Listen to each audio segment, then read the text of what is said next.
Bonjour et bienvenue à cette conférence consacrée à l'emploi des 50s. Alors, je m'appelle Cécile Desjardins, je suis journaliste, rédactrice en chef adjointe à l'Opinion et je suis très heureuse d'être avec vous aujourd'hui pour ce sujet d'importance cruciale pour notre société. Il faut quand même le dire, pendant longtemps, les seniors, alors est-ce que c'est 45 et plus, 55, 60, enfin, les cheveux blancs, je peux assumer, les cheveux blancs ont longtemps été même pas considérés. Là, on commence à se poser un petit peu la question, mais voir comment est-ce qu'on peut les intégrer, vraiment échanger avec eux, enfin compter sur eux dans l'entreprise. Je pense que c'est le moment de se poser la question. On va le faire pendant à peu près 1 heure et demie avec des angles très différents à travers des keynotes, des tables rondes, des regards croisés. Je disais à peu près jusqu'à 10h30. Alors ceux qui pourront rester un peu plus longtemps après 10h30, on vous proposera ce qu'on appelle un speed dating, un speed networking organisé. C'est un petit jeu, vous verrez. Si vous avez envie de participer, bienvenue. Si vous n'avez pas le temps, eh bien je comprendrai qu'à 10h30, vous deviez reprendre la vie quotidienne. Pour commencer cette matinée, je suis très heureuse d'accueillir Serge Guérin. Serge, est-ce que vous viendriez me rejoindre ? Alors Serge, vous êtes sociologue et consultant, professeur à l'INSEC Paris. Et j'ai une question à la fois très simple et horriblement compliquée pour vous. Qu'est-ce qu'un senior ? Pourquoi est-ce que c'est si compliqué aujourd'hui à assumer en langue française et dans notre société ? Merci, on en a pour 4h32. Honorable assistance, bonjour. Alors, quand Dieu créa la révolution industrielle, il y a un petit moment, à peu près 250 ans, dans sa magnificence, il s'est dit, voilà, Dieu était ingénieur. Et donc, il a créé d'abord des machines. On va parler de la machine à vapeur, tout ça. Il y a eu plein de choses comme ça qui sont passées. Et puis, au bout d'un moment, il y en a un qui a dit, peut-être qu'il y avait plusieurs dieux, on ne sait pas trop. Hein. En tout cas, dans les grands dieux du capital, il y en a un qui a dit, ouais, d'accord, mais là, on crée plein de choses, mais il faudrait quand même qu'il y ait des gens qui bossent un peu pour les fabriquer. Et puis, il y en a même un autre qui a dit, ça serait quand même bien qu'il y en ait un peu qui consomment aussi. Wow. Alors là, les dieux, dans leur grande créativité, se sont dit, et si on se débrouillait pour que les enfants commencent à vivre un peu plus longtemps ? Donc, en 250 ans, la mortalité infantile a à peu près diminué de 60 fois. Il y en a d'autres qui ont dit, ouais, mais il y a aussi les femmes après tout. Parce que les femmes mouraient souvent en couche. Ah oui, tiens, c'est vrai, on pourrait aussi faire en sorte que les femmes durent un peu. C'était le début du développement durable, d'ailleurs, d'une certaine manière. Et donc, on a divisé quasiment par 100, par 96, si on est extrêmement précis, la mortalité maternelle. Bref, ça commençait quand même à faire sérieux. On continuait à développer des choses, on inventait des trucs et tout ça. Tout allait bien. De temps en temps, Dieu réinventait un truc. Parce que c'était super, ces enfants qui finissaient par grandir. Quand ils grandissent, ils partent de chez eux, ils achètent leur première machine à laver, ainsi de suite. Donc ils contribuent, tout ça. C'était super. Puis, de temps en temps, quand même, c'était un peu poussif. Donc Dieu, un jour, invente un truc génial qui s'appelle le divorce. Waouh! Donc les gens, ils sont deux, ils ont une seule machine à laver, ils se séparent. L'autre, il rachète une machine à laver.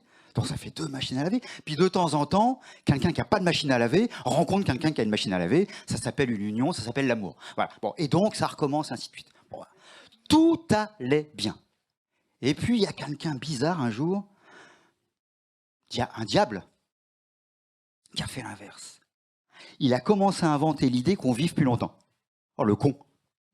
Ben oui, parce que les gens, sur une vie, vous n'avez pas besoin, surtout quand vous commencez un peu à avancer en âge, vous n'achetez pas tous les jours une machine à laver. Donc du coup, voilà, on s'est retrouvé dans une société un peu compliquée où voilà, ça naissait, et puis ça commençait à vieillir longtemps. Parce que c'était bien avant. En 1900, l'espérance de vie était de 46 ans. Donc voilà, à l'orée de la cinquantaine, discrètement, on tire sa référence, et puis on laisse passer à d'autres, et ainsi de suite. Et là, d'un seul coup, ça a tout changé. Ça allait plus du tout. Donc les gens, ils commençaient à durer. Alors au début, on n'a pas fait trop attention, puis au bout d'un moment, quand même, ça finissait par faire du monde. Et donc l'opinion est obligée de se dire, zut, il faudrait peut-être faire aussi un sujet là-dessus. Parce que ça grimpe, ça monte. Aujourd'hui, il y a à peu près 600 millions de plus de 65 ans.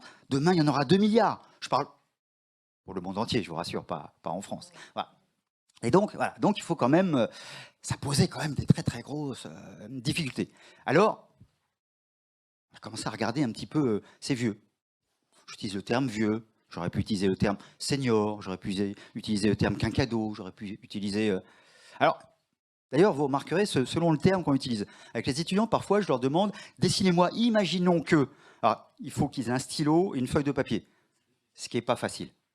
Donc, parfois, c'est moi qui les emmène pour qu'ils puissent... Voilà. Puis, je leur montre comment ça marche. Voilà, parce que c'est quand même... Voilà. Je leur dis, imaginons que vous rencontriez quelqu'un d'un autre pays dont vous ne parliez pas la langue. Et vous devez leur dessiner en juste... avec un seul objet, un objet qui représente les seniors dans l'entreprise. À 95,3% des cas, j'ai droit à une canne. Donc le senior en entreprise, je rappelle que le senior en entreprise commence à 45 ans. Donc je rassure toutes les personnes qui ont 44 ans et demi, ça se rapproche. Voilà. Et donc c'est une canne, qui est souvent assez éloignée de la réalité. Et après, je tente un autre truc, je dis, dessinez-moi quelqu'un d'expérimenté. Alors là, la canne disparaît, et j'ai droit assez souvent à un livre. Bah oui, les vieux, c'est encore des livres et tout ça, comprenez, monsieur, voilà. Mais vous voyez, mais c'est plus diversifié quand même. Vous voyez, parce que ça peut être un livre, mais ça peut être un livre, mais ça peut être des feuilles, ça peut être des choses comme ça. Voilà, donc la première façon de raconter qu'est-ce qu'un senior, c'est ça. C'est, selon le terme que vous utilisez, c'est quelqu'un qui a de l'âge, qui a avancé en âge, ou c'est quelqu'un qui a peut-être avancé en expérience. Alors, tous les seniors n'ont pas avancé en expérience. Louis Aragon, je rappelle que Louis Aragon était un poète, Louis Aragon disait que c'était avec les jeunes sots qu'on fait les vieux cons. Donc il arrive que certaines personnes n'avancent pas beaucoup, à vos souhaits. Mais très souvent, on avance en âge et on avance en expérience. D'ailleurs, l'expression « Ah, vous savez, parfois on n'a pas vu quelqu'un depuis 10 ans, 20 ans et tout », on dit « Ah, salut !» Si on le reconnaît, on dit « Ah, t'as pas changé !» Dans mon cas, c'est facile, je ne prends pas de cheveux blancs et donc je ne change pas. Mais, voilà. Mais le « t'as pas changé » a un côté très sympathique. Mais en même temps, c'est quand même ennuyeux. Si en 20 ans, vous n'avez pas du tout changé, il y a un gros problème. Si en 20 ans, vous n'avez rien appris, il y a un gros problème. Alors, et là, tout le monde pense à quelqu'un, un ami, son mari, sa femme, qui n'a pas changé. Mais il y a plein d'autres gens qui, normalement, évoluent et changent. Voilà. Donc, le premier élément, tout simplement, d'un senior, c'est quelqu'un qui a changé et qui a expérimenté des choses, qui parfois s'est planté totalement et parfois a fait des choses formidables, ou a fait des choses convenables, ou a fait des choses, en tout cas. Alors, il y en a certains, vous me direz, n'ont rien fait. On peut aussi avoir une vie professionnelle très solide en ne faisant strictement rien, ce qui est d'ailleurs une bonne manière de grimper les échelons. Mais voilà, dans d'autres cas, en revanche, voilà, il y a plein de gens qui ont fait des choses. Donc, l'élément premier, peut-être majeur, et souvent, ça permet aussi de retourner un peu le stigmate, c'est l'expérience. Parce que nos sociétés ont tendance plutôt à valoriser la jeunesse, le renouveau, ainsi de suite, et assez peu l'expérience. Or, on a sans doute besoin des deux. Le deuxième élément du senior, si je vais très vite comme ça, c'est, on a fait un petit truc, si jamais je suis trop long, elle vient me tirer les cheveux justement, et comme ça, il n'y aura pas, voilà, je comprendrai. Mais deuxième élément, si on enlève ça, c'est aussi quelqu'un qui a vécu pas mal de choses, y compris des changements. Et les gens qui s'adaptent aux changements, alors je suis plutôt darwinien que créationniste, voilà, une société évolue parce qu'elle s'adapte. Mais l'être humain aussi évolue parce qu'il s'adapte. Et donc, quelqu'un qui a travaillé 45, 50, 60 ans plus, généralement, il a dû s'adapter plusieurs fois. Vous savez, le truc, ah mais c'est incroyable, maintenant les gens changent de métier ou changent de job. Ça fait un petit moment déjà. Ça fait un bon moment déjà que ça se fait. Hein, donc il y a aussi cet élément-là. Donc les gens d'aujourd'hui, globalement, le senior d'aujourd'hui, globalement, a vécu plusieurs expériences, bonnes ou mauvaises. Il a vécu parfois d'ailleurs des expériences de management, où tous les 2 ans, on lui a expliqué qu'on avait tout changé. Puis 4 ans après, on revient au truc d'avant. Donc parfois, on peut comprendre qu'il est parfois un peu de distance avec le nouveau discours. Mais n'empêche qu'il y a quelque chose autour de ça. Donc premier élément, enfin, deuxième élément, il a beaucoup changé, il a eu beaucoup à vivre aussi des changements, positifs ou négatifs. Troisième élément, il a eu, alors selon son âge, mais il a eu pas mal la trouille. Parce qu'à partir d'un certain âge, waouh, t'as quel âge toi? Ah ouais, ça commence à sentir le sapin. Vous savez, par exemple, c'était Laurent Wauquiez qui avait inventé ce grand truc de l'entretien à mi-carrière à 45 ans. C'est à partir de là, du coup, qu'on a posé les 45 ans un peu comme le moment de bascule dans le vieillissement. C'est amusant d'ailleurs, parce que plus l'espérance de vie augmente et plus l'espérance de vie professionnelle diminue. Cherchez l'erreur. Je ne suis pas très bon en mathématiques, j'ai eu 1 au bac, c'est-à-dire que j'aurais 12 aujourd'hui, mais n'empêche que j'étais quand même pas très bon, mais quand même. Espérance de vie qui augmente et espérance de vie professionnelle qui diminue, il y a un truc qui ne va pas très bien. D'ailleurs, j'ouvre une parenthèse, vous remarquerez que le moment, vous vous souvenez peut-être, il y a je ne vais pas dire un débat, le terme serait trop fort, mais disons une confrontation autour de la réforme des retraites, il n'y a pas très longtemps. la dernière, la prochaine en 2028, il y aura autre chose. Mais en tout cas, et c'est amusant comme la question de l'emploi des seniors était l'angle mort total. Les pour, les contre, personne pensait à l'emploi des seniors. J'avais essayé de... Non, c'est pas le sujet. Et pourtant, sans doute que c'était le sujet premier. En tout cas, voilà. Troisième élément, important, je crois, j'ai une super bonne nouvelle à vous donner. C'est que l'âge a rajeuni. Les gens qui ont la cinquantaine aujourd'hui, ce que j'appelle les quinquados, ça je me fais de la pub parce que j'ai fait un bouquin là-dessus. Les quinquados, c'est des gens dont, autour de la cinquantaine. Et par exemple, je m'étais amusé à leur demander, venez avec une photo de votre mère ou de votre père au même âge, autour de la cinquantaine. Et à 99,99% des cas, c'était « Ah ouais, fait quand même vachement plus vieux. Eh ouais, regardez dans la rue, ainsi de suite, vous avez du mal à reconnaître quelqu'un qui a autour de la cinquantaine. D'ailleurs, souvent, c'est une caresse positive extrêmement agréable. Ah, tu fais pas ton âge. Oh, je ne vous aurais pas donné autant, ainsi de suite. Vous voyez, donc, mais c'est vrai. C'est vrai en termes physiques. C'est vrai en termes... Alors, la biologie existe. Contrairement à ce que pensent certaines féministes, la biologie existe. Il y a bien des différences. Et donc, on vieillit biologiquement. Mais n'empêche qu'on vieillit beaucoup moins vite. Et le cognitif vieillit aussi beaucoup moins vite. Ça dépend des personnes et ça dépend de leur histoire, évidemment. Mais n'empêche que on peut continuer à apprendre à des âges avancés. On peut continuer... Il y a un terme, on n'y voyait aucune allusion politique. Ça s'appelle la sarcopénie. Et la sarcopénie, c'est la perte des muscles à partir d'un certain âge. Les muscles du cerveau, les muscles physiques. On s'est aperçu que si la personne s'entraîne, si la personne fait de l'exercice, que ce soit cérébral ou que ce soit physique, cette sarcopénie en question est remise en cause. C'est-à-dire que je peux, si je m'entraîne, si je fais attention, pas n'importe comment, je peux être en meilleure forme, je ne sais pas moi, à 55 ans que je ne l'étais à 50. Robert Marchand, qui fut, comme vous le savez tous, recordman du monde de l'heure en vélo des plus de 100 ans, roulait plus vite à 103 ans qu'à 100 ans. Incroyable. Et pour l'anecdote, j'avais commenté en direct sur une chaîne d'information son record, et tous les journalistes qui se ressemblaient beaucoup, ce n'étaient pas les journalistes comme à l'opinion, hein. C'était des journalistes avec des belles cravates, super beaux et tout. Ça ne veut pas dire que les journalistes de l'opinion ne sont pas beaux, mais simplement leur seule caractéristique, c'était d'être beaux. Voilà. Et tous, ils se regardaient, ils se disaient, mais je serais incapable de faire ce qu'il fait. Donc ils avaient 23 ans,2, et ils se disaient, l'autre qui a 4 fois plus, je ne pourrais pas faire pareil. Vous voyez, donc, juste la sarcopénie, c'est-à-dire que troisième élément majeur, c'est qu'on peut, à des âges, y compris relativement avancés, se renouveler très fortement. Il n'y a pas de sujet autour de ça. À 90 ans, on est moins en forme qu'à 40, généralement. Quoique ça dépend des gens de 40. Mais globalement, c'est comme ça. Mais n'empêche que, c'est-à-dire que la prévention, c'est-à-dire que l'exercice, ainsi de suite, y compris l'exercice intellectuel, permet de remonter la pente d'une certaine manière. Donc, il n'y a pas un vieillissement prématuré si fort que ça. Même s'il y a évidemment du vieillissement. Dernier élément, parce que je vous sens là, dire juste une dernière petite chose. Vous savez, quand j'ai parlé là des dieux, du capital et tout ça, qu'à un moment, il y en a un autre. Le diable, non seulement nous a fait vieillir longtemps, mais en plus, il s'est débrouillé depuis une dizaine d'années, en France, mais c'est un peu partout dans le monde, sauf dans le continent africain, qu'on fasse de moins en moins d'enfants. Alors les uns parce qu'ils ont perdu le mode d'emploi, les autres parce que de toute façon, il n'y a pas le choix, et ainsi de suite, et ainsi de suite, et ainsi de suite. Mais je rappelle qu'en 10 ans, en France, on fabrique 100 000 enfants de moins. C'est-à-dire que notre destin démographique, et donc le destin aussi des entreprises, c'est les vieux. Donc les entreprises n'ont pas le choix. Avec un petit dernier élément, c'est que souvent on dit « Ouais, mais tu comprends, si je le recrute à 55 ans, bientôt il va partir. » Mais couillon, si tu recrutes mon étudiant qui sort de l'école de commerce où je suis, mais c'est pas dans 5 ans qu'il va partir, c'est dans 1 mois ou dans 2 ans. Donc, le long terme, c'est les vieux. Ils vont rester bien plus longtemps dans l'emploi parce qu'eux, ils ont compris quand même qu'à 57 ans et demi, je ne vais pas sortir de la boîte, quoi. Parce que ça va être quand même difficile de retrouver un job. Donc, en plus, non seulement ils sont expérimentés, non seulement ils sont en forme, et en plus, ils sont fidèles. Il faut les épouser.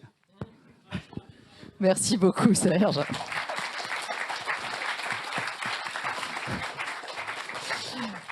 Je me sens rajeunie en plus. On va passer à la première table ronde. Si vous voulez bien venir me rejoindre, chers amis. Une table ronde, on va s'interroger sur la place de la... Il faut vous lever, parce qu'en fait, ce sera pas... On va s'interroger sur la place de la génération X. Oui, Benoît, Caroline, ils ne se reconnaissent plus. Alors, en plus, c'est très compliqué. Je vais vous demander de vous mettre par ordre alphabétique. Mais en fait, j'ai une anti-sèche. Hein.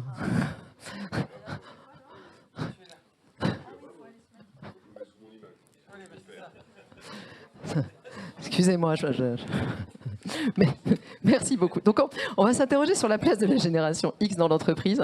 En compagnie de Gilles Gâteau, vous êtes directeur général de l'APEC. Bonjour Gilles. Je vais même vous trouver un micro. Hop. Je crois qu'il nous en manque un, mais vous en passerez un de temps en temps. À vos côtés, Frédéric Gesque, vous êtes dirigeant du cabinet de conseil et formation USCOA et président de Senior for Good. Vous nous expliquerez ce que c'est que Senior for Good. À vos côtés, Caroline Sarrault-Le-Carpentier. Bonjour Caroline. Vous êtes dirigeante d'ici, un cabinet de conseil spécialisé dans les dynamiques intergénérationnelles. Benoît Serre, tu es vice-président de l'ANDRH et partenaire au BCG. Alors, peut-être en introduction et pour poursuivre la réflexion lancée par Serge, Gilles Gâteau, je crois que vous avez fait quelques études, quelques recherches. Est-ce que vous pouvez nous faire peut-être un petit portrait robot d'un cadre senior aujourd'hui? Et puis après, on nous donnerait quelques chiffres sur le marché de l'emploi aujourd'hui. Oui, merci. Bonjour à toutes et tous. Et il se trouve qu'on a publié il y a 2 jours ce document qui s'appelle Portrait statistique des cadres seniors. On a compilé finalement beaucoup de données sur les cadres de 55 ans et plus. Il fallait mettre une borne, on a choisi celle-là. À 55 ans, moi j'ai coutume de dire, on a encore pratiquement 10 ans de vie professionnelle devant soi, donc pratiquement un quart de sa vie professionnelle devant soi à 55 ans.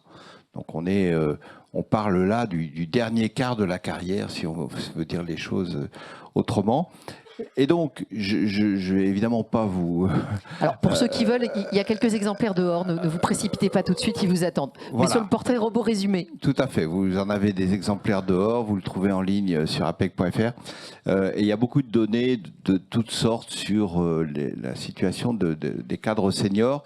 Ils sont un peu plus de 700 000 en France et 100 000 sont inscrits à Pôle emploi. C'est une proportion qui est évidemment nettement supérieure à celle de la moyenne des cadres. C'est un chiffre qui résume à lui seul finalement une partie du problème dont on va parler, de mise à l'écart finalement des seniors, ou en tout cas de la grande difficulté dans laquelle se trouvent beaucoup d'entre eux quand ils sont en recherche d'emploi.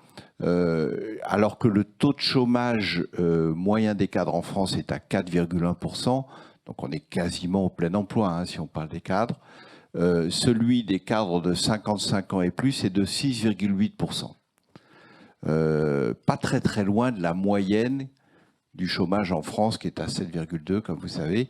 Donc on voit bien que quand on parle du chômage des cadres, en fait il n'existe quasiment que pour les cadres seniors, avec ce paradoxe qui vient d'être rappelé brillamment à l'instant, qu'on parle là d'une population de cadres expérimentés, en bonne santé pour le plus grand nombre d'entre eux, désireux de travailler, ça aussi dans les clichés ou les idées reçues, des cadres seniors inscrits à Pôle emploi, il y a l'idée qu'ils sont là en train d'attendre la retraite. Alors, c'est pas faux pour une partie d'entre eux.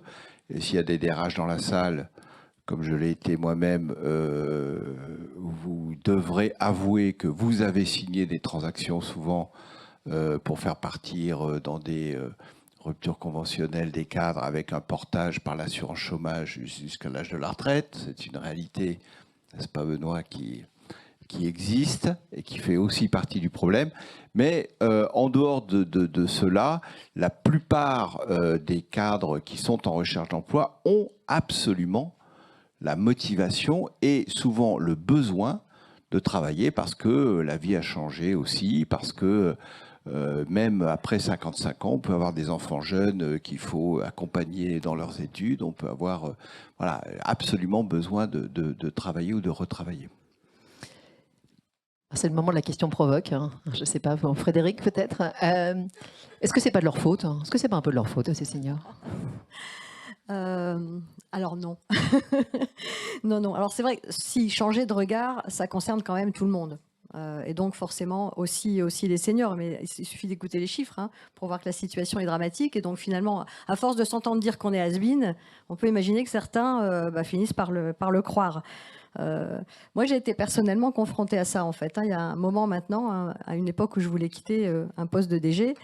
Et c'est vrai que quand le recruteur m'a dit que j'étais parfaite pour le job, mais que le seul problème, en fait, c'est que j'étais trop vieille, j'ai été quand même assez scotchée. Et c'est là que j'ai pris conscience, finalement, de ces représentations, de ces stéréotypes de l'âge, et puis du coup de la discrimination qu'il pouvait y avoir derrière.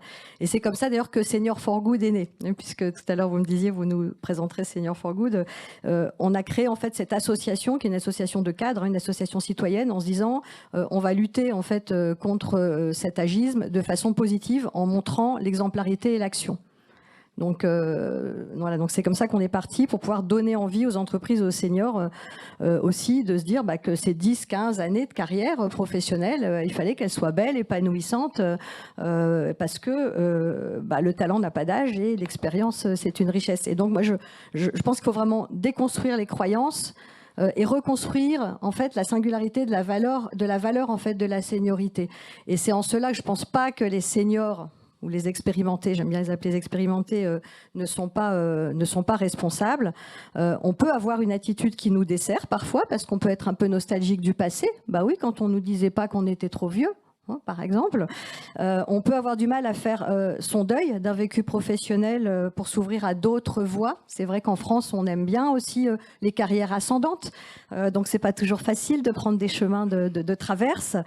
Mais franchement, les seniors, on peut pas dire qu'ils sont responsables de ce qui leur arrive aujourd'hui, parce que quand du jour au lendemain, vous vous retrouvez finalement totalement dévalorisé, quand vous envoyez des centaines de candidatures et puis que vous n'avez pas de réponse.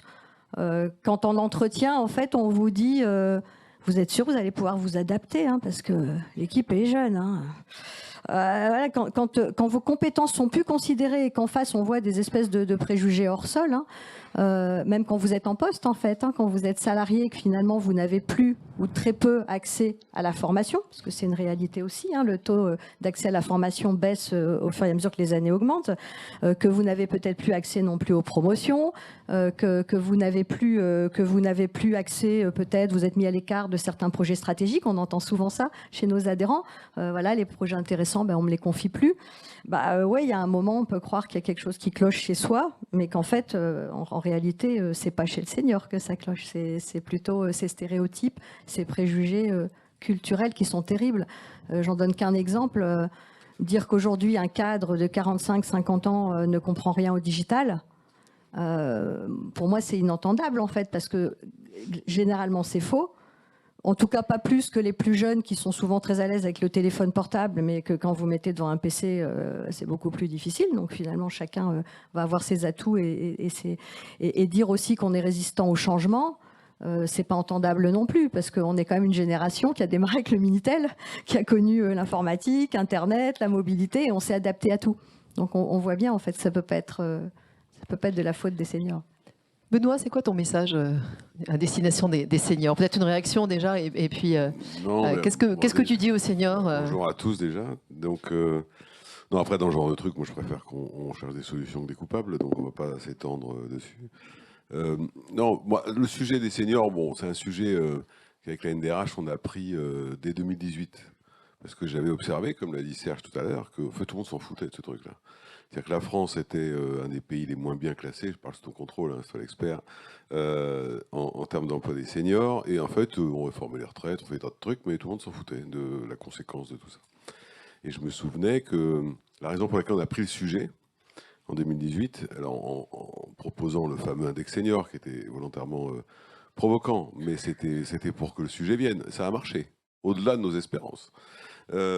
C'était que j'avais entendu quand même une déclaration du président de la République de l'époque, qui est le même qu'aujourd'hui, dire que ce ne serait pas raisonnable de réformer les retraites sans s'occuper de l'emploi des seniors.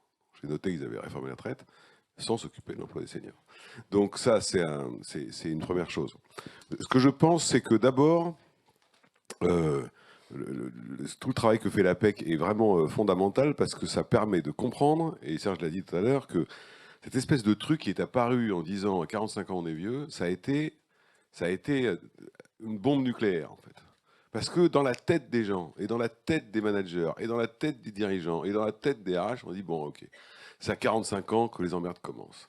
Les emplois, les entretiens, machin, etc. Et pour les gens, moi j'ai plein de gens qui m'ont dit, j'ai reçu la fameuse lettre, en plus maintenant on reçoit des lettres de santé avec, donc on se dit, bon, en fait c'est fini, j'ai plus qu'à aller me coucher. Et donc ça a été un truc, je trouve, hein, dans la tête, ça a aggravé la situation extrêmement violemment, et personne ne l'a vu venir.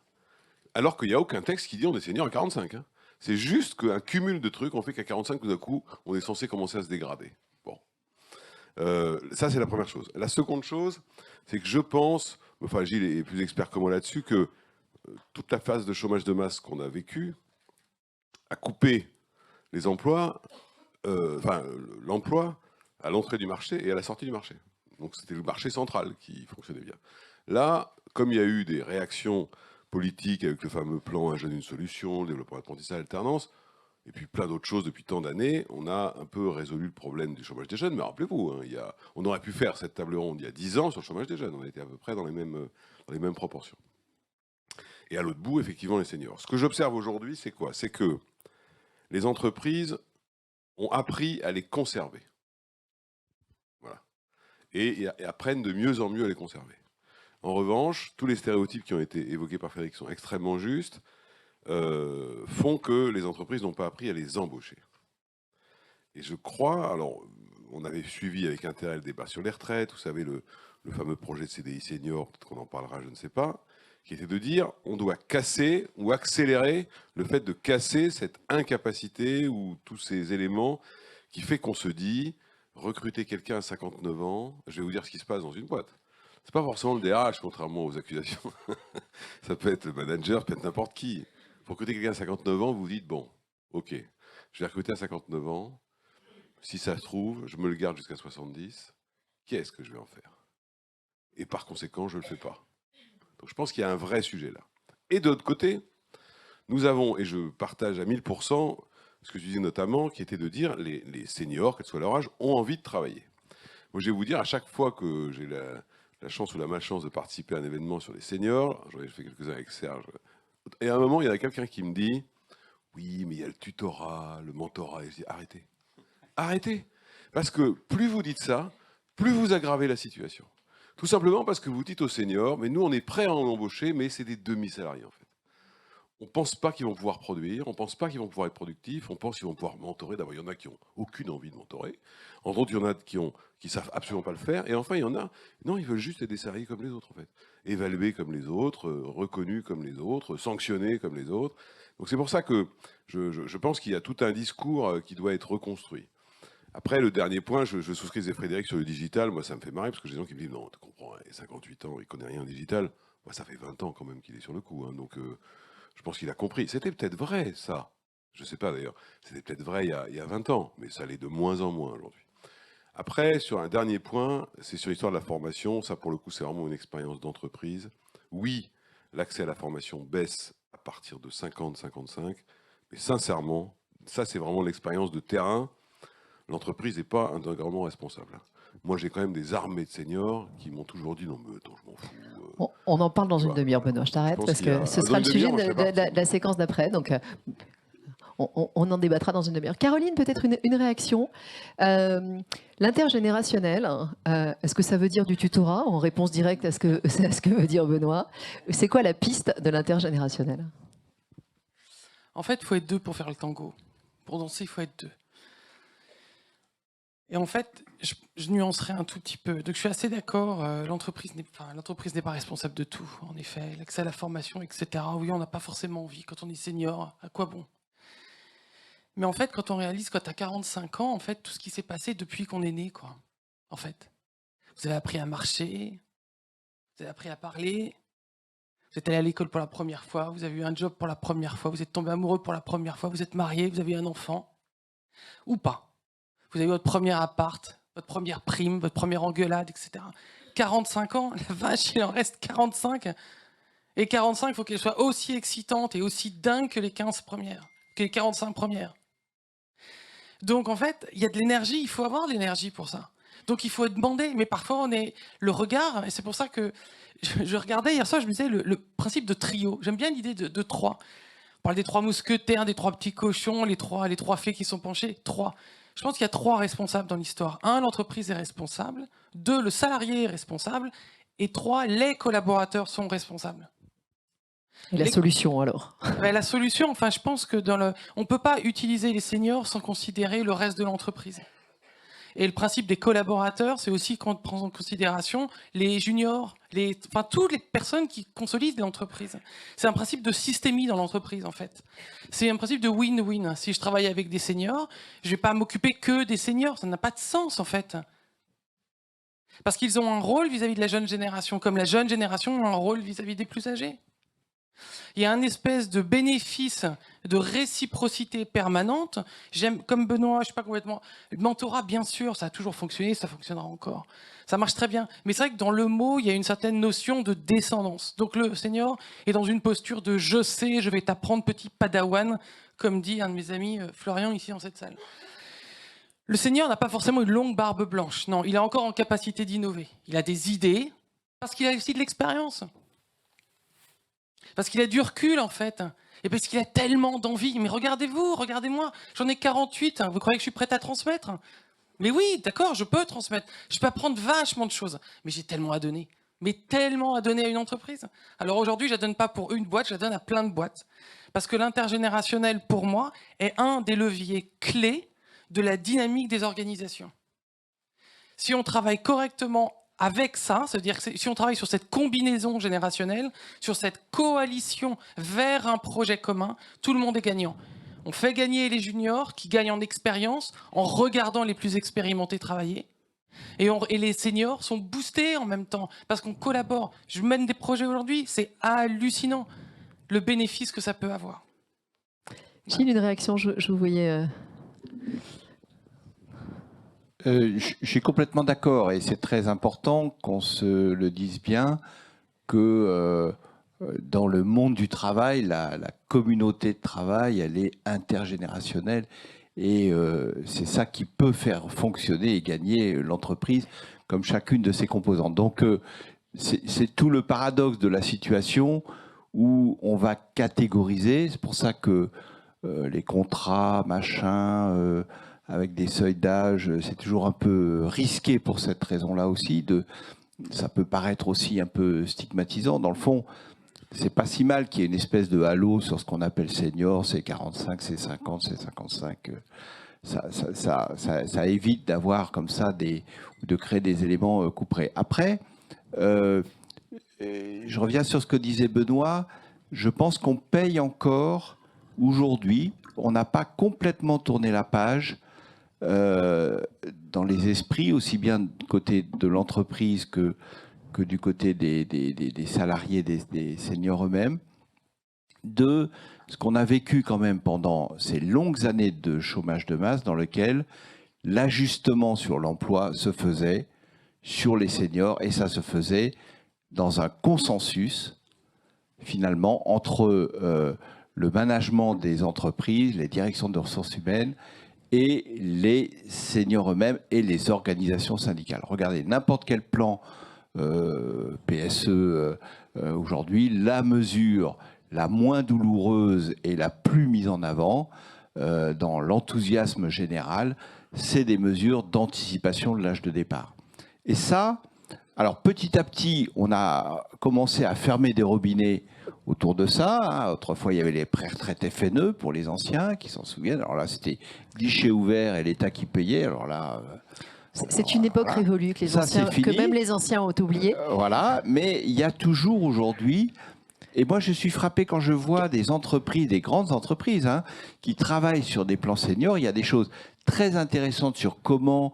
Effectivement, j'ouvre un peu plus mon recrutement, comment je forme davantage. Qu'est-ce que et il y a aussi toujours quelque chose sur comment je permets de partir plus tôt avec des CET boostés, etc. On n'a pas tourné la page une partie de la solution consiste à aider les gens à partir plus tôt parce qu'il y a une demande pour ça et parce que, y compris du côté syndical, il peut y avoir une demande relayée pour ça. Donc ça, pour moi, c'est encore un sujet qui n'est pas complètement derrière nous. La question de savoir comment est-ce qu'on on est finalement ambigu les uns et les autres sur l'idée qu'il faut effectivement que les seniors trouvent et gardent leur place dans l'entreprise, parce que, comme l'a dit, c'est le futur de notre démographie, tout simplement, hein, et que sinon on n'y arrivera pas, et je ne parle même pas de l'équilibre des régimes de retraite, et qu'en même temps, chaque fois qu'on trouve une solution pour faire partir quelqu'un plus tôt, c'est quand même pas mal. Gilles, si on sort de ces solutions pour partir, quels sont vos conseils aux DRH voilà, qui nous écoutent? Très concrètement, qu'est-ce qu'il faut faire pour être dans la progression? Alors, ça a été dit, et pour moi c'est fondamental, ce qu'attendent les seniors qui soient aujourd'hui en emploi ou ceux qui y reviennent dans des mobilités, c'est plutôt d'être effectivement considérés comme des salariés comme les autres, avec les mêmes opportunités de mobilité, de prendre des projets intéressants, d'être augmentés salarialement, parce que là aussi, et notre étude le montre, on arrête sa progression salariale, ou en tout cas, elle est nettement freinée après un certain âge. Donc finalement, l'entreprise investit moins dans vous. Un senior, ça ne coûte pas forcément plus cher qu'un autre? Forcément, si. Mais prenez le salaire médian des 55 ans et plus cadres, il est pratiquement au même niveau que le salaire médian des 45-55 ans. Le salaire moyen est un peu plus élevé, mais le salaire médian est à peu près celui-là. Donc ça veut dire que les écarts peuvent se creuser. Ce que je veux dire par là, c'est que s'il y a un conseil à donner à l'entreprise, c'est d'investir dans ses salariés comme elle investit dans tous ses salariés. Pas forcément plus, mais pas moins. Or, aujourd'hui, on investit moins. Parfois, les salariés eux-mêmes sont peut-être plus réticents sur des sujets de formation, mais quand on a 10 ans de vie professionnelle devant soi, c'est pas vrai qu'on peut s'en sortir sans mettre à jour ses compétences. Je sens que vous voulez tous les trois réagir. Alors, on va faire Frédéric, tous les trois, vous allez réagir. Frédéric. Non, juste simplement pour rebondir sur ce que disait Caroline tout à l'heure, moi je le vois aussi dans les boîtes que j'accompagne aujourd'hui. Le sujet, il est quand même d'intégrer cette situation dans la culture interne et managériale aussi de l'entreprise, hein, en termes d'action, de solutions. Je pense que c'est important, d'apporter des preuves aux entreprises qui font ce choix de l'intergénérationnel, que ça apporte de la productivité, de la performance. Donc il faut pouvoir mesurer la performance, en fait. Ça, c'est quelque chose, c'est un projet sur lequel on travaille chez Senior for Good. Et on a déjà des preuves, hein. Il y a beaucoup d'études qui ont été faites. C'est un élément de performance, hein, l'inclusion intergénérationnelle, l'inclusion tout court d'ailleurs. C'est quand même un pilier majeur aussi des critères ESG et d'une RSE performante aussi. Donc en termes de preuves à donner à l'entreprise. Et donc il faut absolument aussi que les entreprises, dans leur responsabilité, hein, à maintenir l'employabilité des salariés et donc leur motivation, puissent sensibiliser tous les salariés aux stéréotypes et aux biais qu'on peut avoir, puissent former les managers qui sont en première ligne, parce que finalement travailler en intergénérationnel quand on a des biais, et si en tant que manager on n'en est pas conscient, on ne peut pas non plus accompagner ses équipes à mieux bosser ensemble. Et donc, en termes d'action, moi, je parlerais plutôt d'une action très opérationnelle, finalement, très concrète au quotidien, qui doit être incarnée aussi par les dirigeants, parce qu'à chaque fois, l'exemplarité, quand même, elle vient de la tête, entre guillemets. Donc, c'est comme pour l'égalité femmes-hommes, pour d'autres types d'inclusion, hein, de porter, en fait, cette responsabilité de l'entreprise, qui est aussi une responsabilité sociale, sociétale. Caroline, votre réaction. Oui. Je vous parlais, parce que tout à l'heure, je me suis un peu garé. Parfois, j'étais en train de réfléchir sur les autres pareils. Je me dis, mais pourquoi je parlais du tango? Pourquoi je parlais des trois, en fait? Tout ça est responsable, les trois. Mais on parle d'agisme. Frédéric parlait de l'agisme. L'agisme a des... Vous savez, tout le monde sait ce que c'est, l'agisme? Allez, on veut une définition, Caroline. Ok. Non, mais enfin, l'agisme, c'est le mépris de l'âge. Donc, c'est regarder quelqu'un avec... Oh là là. Encore une idée à la con. Ça va pas, quoi. Ça va pas. Mais tous ces petits regards, tous ces petits commentaires, etc., il y a un résultat, il y a une conséquence. C'est que ça fait baisser de 44% la performance de la personne que vous regardez. Parce qu'elle a moins confiance, parce qu'elle va moins parler, parce qu'elle va moins oser. Et ça veut dire qu'on accède moins aux formations, parce qu'à quoi ça sert, en fait?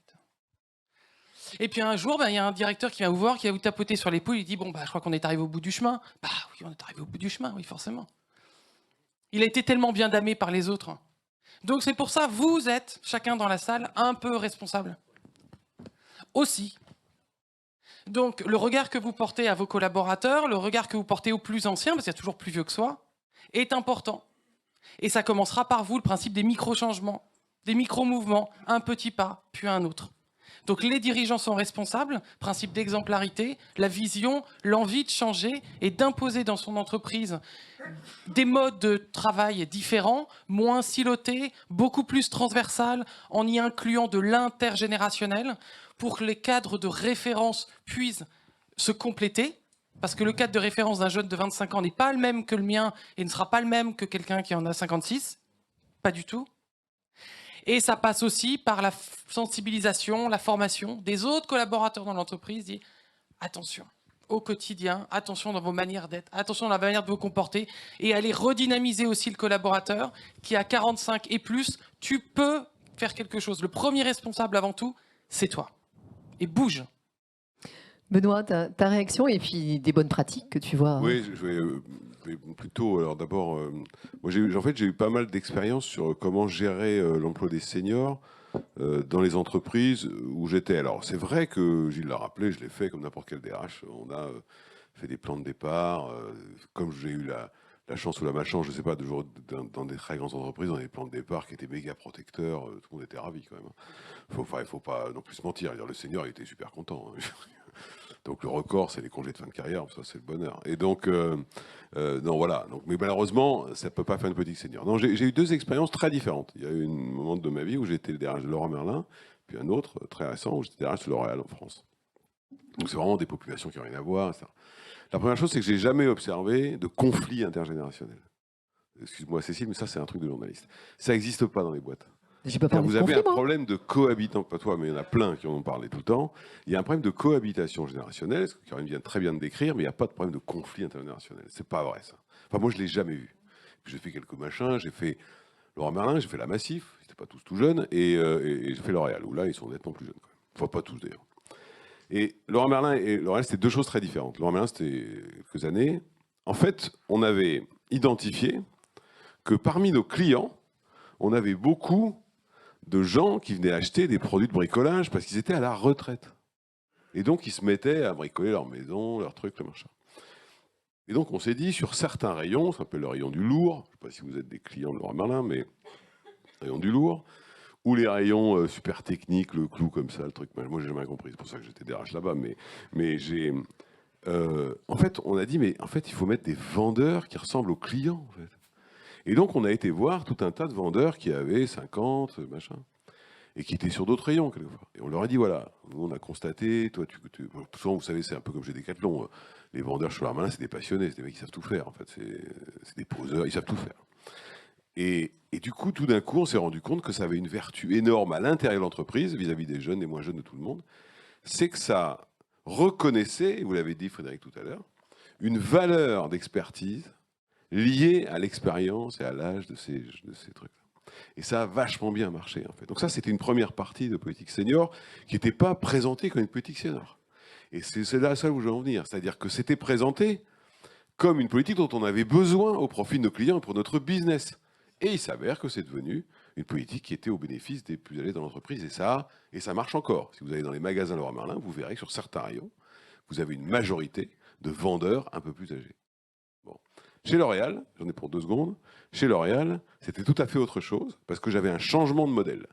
C'est-à-dire que le Covid, etc., a fait exploser le e-commerce, et donc j'avais plein de vendeurs de terrain qui étaient des gens super bien, mais qui avaient des années d'ancienneté, mais honnêtement, le business était en train de se shifter entre le classique, Kerastase Elsev, et de l'autre, relations en commerce. Donc là, on a lancé un autre programme, et c'est exactement le sens de vous inquiétez tout à l'heure, et Caroline, on a notre programme qui s'appelle Evoluo, c'est-à-dire qu'on a cartographié, et j'ai toujours été frappé par quelque chose comme DRH, et j'en ai été moi-même acteur, donc j'ai un peu changé ma manière de vivre, c'est que quand on parle à quelqu'un, quel que soit son âge, de changement de métier, on commence par lui expliquer tout ce qu'il ne sait pas faire. Et on oublie tout ce qu'il sait faire. Et donc on a dit on va prendre le sujet différemment. On va partir de la sédimentation des compétences acquises par les gens. Et donc, on a été voir notamment un certain nombre de vendeurs de terrain assez âgés. Et on leur a dit, attends, on va regarder déjà ce que tu sais faire avant de commencer à te parler de ce que tu ne sais pas faire. Je peux vous dire, pour l'avoir testé sur des centaines de gens, ça a tout changé. Ça a tout changé. Parce qu'on est parti de la sédimentation. Et après, on a l'autre aspect, c'est qu'on a reconstruit vous savez, les aires de mobilité, c'est-à-dire que les possibilités avec les métiers connexes, qu'ils faisaient, etc. Parce moi, je pense que dans les politiques d'entreprise, notamment entreprises qui sont assez successful, il faut pas confondre les employés et les emplois. Vous pouvez changer les emplois, mais vous ne pouvez pas virer les employés pour autant. Il faut éviter. Et donc, je sais que tu es impatiente, mais il faut que je finisse. Ce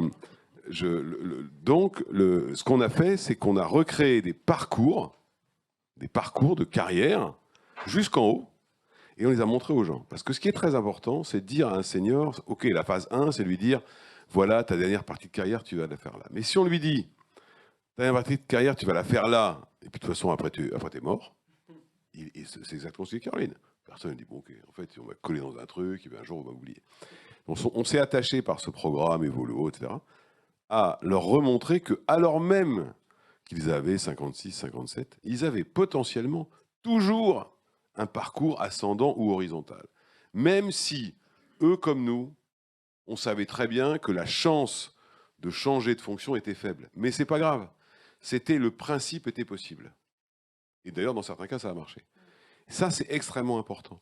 C'est ce que j'appelle considérer tous les âges, d'ailleurs, comme des salariés comme les autres.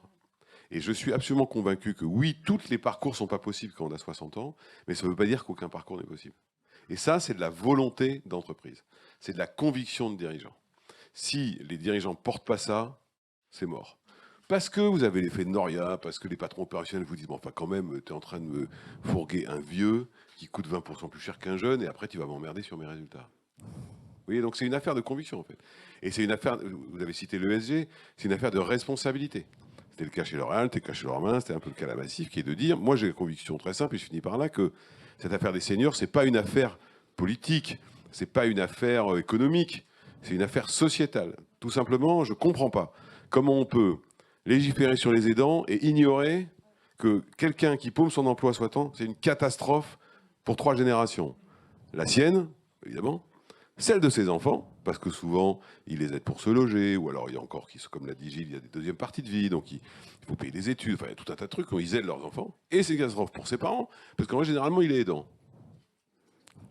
Donc, non mais c'est vrai, et donc je trouve que ce qui m'agace un tout petit peu, comme vous devez le sentir, c'est que les entreprises ont leur part, honnêtement, les pouvoirs publics, j'attends toujours, et on l'attend toujours, une politique senior, parce que c'est un problème sociétal. Et comme le disait Serge, j'ai fini comme ça, on y va tout droit, c'est de la démographie, c'est de la mathématique, on peut raconter ce qu'on veut, on y va tout droit. Donc il va falloir y penser, parce qu'on est infoutu de faire la 5e branche de la sécurité sociale. Merci Benoît. On va tout droit à la fin de notre table ronde. Je vais vous demander à chacun, et Caroline, j'ai vu que vous vouliez intervenir, ce qu'on doit retenir, ce qui est vraiment important de cette table ronde. Alors, je vais prendre un exemple qui va parler à tout le monde. Vous voyez qui est Zinedine Zidane ? À peu près. Donc Zinedine Zidane, il a été, alors moi je ne connais pas grand-chose, je connais ce garçon-là. Il a été footballeur professionnel, un génie, etc. Bon, un jour il a pris sa retraite. Il est parti faire quoi ? Élever des élèves dans le Larzac. 1, 2, 3, 4. Pas élever des chèvres dans le Larzac. Est-il parti élever des chèvres dans le Larzac ? Non, il est devenu entraîneur. C'est-à-dire que quand on est dirigeant, n'a-t-on qu'une option possible le jour où un senior est considéré comme vieux ? Soit il sort, ou est-ce que le contrat de travail est-il la fin de la relation ? Ou est-ce qu'on ne peut pas envisager une autre relation avec la personne qu'on souhaite voir partir ? Parce qu'en fait, plus on grimpe dans la pyramide aussi des responsabilités, moins il y a de jobs. Donc le principe des chaises musicales, est-ce que cette personne ne peut pas être transformée en coach, en business accompagnateur ? Qu'est-ce qu'on lui offre d'autre pour, et je valide à 500%, regardons ce qu'il sait encore faire, ce qu'il connaît de l'entreprise, ce qu'il connaît des mythes fondateurs, de la culture, plutôt que de regarder ce qu'il ne sait plus faire. Frédéric, votre mot de la fin. L'urgence à agir. Il faut que ça change, hein, tout simplement. Et puis le fait qu'on est tous responsables, finalement, responsables de donner des preuves à l'entreprise de la performance, et puis surtout de démontrer en fait qu'aujourd'hui, on a besoin tout simplement de toutes les forces vives dans l'entreprise pour adresser toutes les transformations et les transitions environnementales et sociales qui sont devant nous. Et peut-être juste un point, comme je suis aussi administratrice, j'avais envie de dire que ce serait bien, il y a peut-être des administrateurs, des membres de conseil dans la salle, aussi que les gouvernances de toutes les entreprises s'emparent du sujet, en fait, au titre de la responsabilité sociale, sociétale de l'entreprise. Tant les directions exécutives que les conseils d'administration, me semble-t-il, sont en responsabilité aussi là-dessus. Et devraient être ambassadeurs de cette entreprise plus inclusive, plus responsable, dont on a besoin, tout simplement. Encore une fois, on a des urgences vitales devant nous, écologiques, sociales, etc. Et c'est quand même dommage de se priver d'un tiers de la population active pour les adresser. Gilles, qu'est-ce qu'on doit retenir de nos échanges? À l'évidence, il y a plusieurs leviers sur lesquels il faut agir. Nous, on vient de terminer à Paris il y a quelques jours une série d'événements qu'on a appelé Élan Senior, qu'on a mené en région. Et on a dans des ateliers qui mélangeaient des entreprises, des seniors, des experts, des acteurs de l'écosystème emploi. On a identifié toute une série de pistes qu'on veut mettre au débat, puisque vous le savez, il va y avoir dans quelques semaines, va démarrer une négociation interprofessionnelle sur la question de l'emploi des seniors qui ensuite donnera lieu à une loi, puisque toute la composante emploi des seniors de la réforme des retraites, je vous rappelle, a été censurée par le Conseil constitutionnel et donc pour l'instant on a un grand vide. Donc pour remplir ce vide, le gouvernement a dit aux partenaires sociaux prenez la main, ils vont négocier, derrière il y aura une loi. Donc ces sujets-là, c'est le moment de pousser des propositions, des idées, des leviers. Et j'en retiens juste un, parce que, et je rebondis sur le terme de question sociétale, oui, une partie du sujet nous renvoie à des représentations, à des stéréotypes, à des préjugés. Et ça, on sait que c'est le plus compliqué à changer, parce que ça ne se règle pas par un décret, une loi, un mécanisme ou un index, etc. On l'a vécu et on le vit encore sur l'égalité professionnelle homme-femme. On voit tout le chemin qu'il a fallu faire et qui reste encore à faire pour changer des représentations. Et voilà, je pense qu'il faut aussi agir sur ce terrain-là en mettant un peu les pieds dans le plat et en disant oui, l'agisme, ça existe et ça n'est pas acceptable. Et c'est suicidaire à long terme pour notre société, pour notre marché du travail et pour notre cohésion sociale. Merci beaucoup à tous les quatre. Comme annoncé, on va maintenant parler formation. Je pense qu'on peut vous applaudir.